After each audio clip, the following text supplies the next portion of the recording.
నమస్కారం అండి. నా పేరు డాక్టర్ సువర్చల, జీవా ఫర్టిలిటీ సెంటర్స్లో సైంటిఫిక్ డైరెక్టర్ని. ఒక జంట వచ్చిందంటే భార్యకి భర్తకి ఇద్దరికి పరీక్షలు చేస్తాము. భార్యకేమో ట్యూబులు బాగున్నాయా, అండాశయాల్లో అండాలు విడుదలవుతున్నాయా, బాగున్నాయా, సంఖ్య, గర్భసంచి బాగుందా, హార్మోన్స్ బాగున్నాయా, ఇవన్నీ కనుక్కుంటాము. భర్తకేమో సీమెన్ అనాలిసిస్ చేస్తాము. ఈ సీమెన్ అనాలిసిస్లో కౌంట్, మోటిలిటీ, మార్ఫాలజీ అంటే సంఖ్య, కదలిక, ఆకారం, ఈ మూడు బాగున్నాయి అనేది కనుక్కుంటుంటాము. సో ఈ మూడిట్లో ఏది ముఖ్యం అనేది చాలామంది అడుగుతుంటారు. ముఖ్యము ఏది, ఇది కాదు అది ఎక్కువ ముఖ్యమని ఏది చెప్పలేమండి.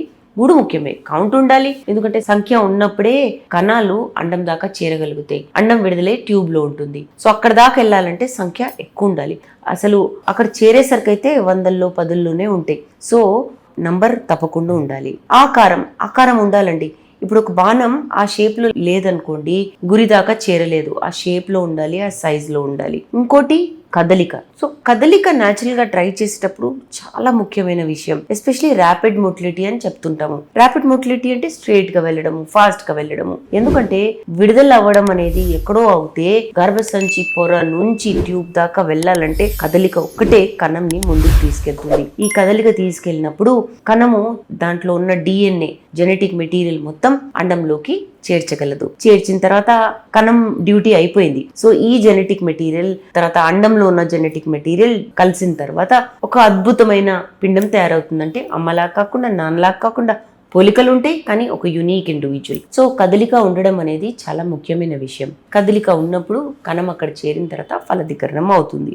ఇది నేచర్లో జరిగేది. ఇప్పుడు IUIకి వచ్చేసరికి మనము అండాశయాల్లో అండాల్ని పెంచుతాము, దాన్ని విడుదల చేస్తాము, అదే ట్యూబ్లోకి వస్తుంది. భర్త కణాలు కలెక్ట్ చేసిన తర్వాత వీర్యం నుంచి వాటిని సెపరేట్ చేసి గర్భసంచిలోకి వేయడం జరుగుతుంది. ఇక్కడ నుంచి కూడా అవి ట్యూబ్లోకి వెళ్ళి అండంని ఫలదీకరణం చేయాలి. సో ఇక్కడ కూడా మనకి మొటిలిటీ, కదలిక కావాలి, అవసరం ఉంటుంది. కాబట్టి కదలిక చాలా ఇంపార్టెంట్ పాత్ర ప్లే చేస్తుంది. కదలిక లేని వాళ్ళు ఏం చేయాలి మరి? అయితే కణంలో కదలికనే లేదు, అసలు 0 ఉందనుకోండి, అలాంటప్పుడు IVFకి వెళ్ళిపోండి. IVFలో ICSI అనే ఒక ప్రొసీజర్ ఉంటుంది, ఇంట్రాసైటోప్లాస్మిక్ స్పర్మ్ ఇంజెక్షన్. ఈ ప్రొసీజర్లో కణాలలో ఒక స్పెషల్ సొల్యూషన్ వేస్తారు. ఈ సొల్యూషన్ వేయడం వల్ల కణాలు కదలడం స్టార్ట్ అవుతాయి. సో బతుకున్న కణాలని తీసుకొని ఒక్కొక్క కణంని ఒక్కొక్క అండంలోకి వేసి ఫలదీకరణం చేసి పిండం తయారు చేసి గర్భసంచిలోకి వేస్తే ప్రెగ్నెన్సీ వచ్చే అవకాశాలు చాలా బాగుంటాయి. ఇంకా వివరాల కోసం లేదా మీ వీర్యం పరీక్షలో కణాల్లో కదలిక తక్కువ ఉంది లేదా బొత్తిగా లేదన్నారనుకోండి, సలహా కోసం తప్పకుండా జీవా ఫర్టిలిటీ సెంటర్స్కి విచ్చేయండి.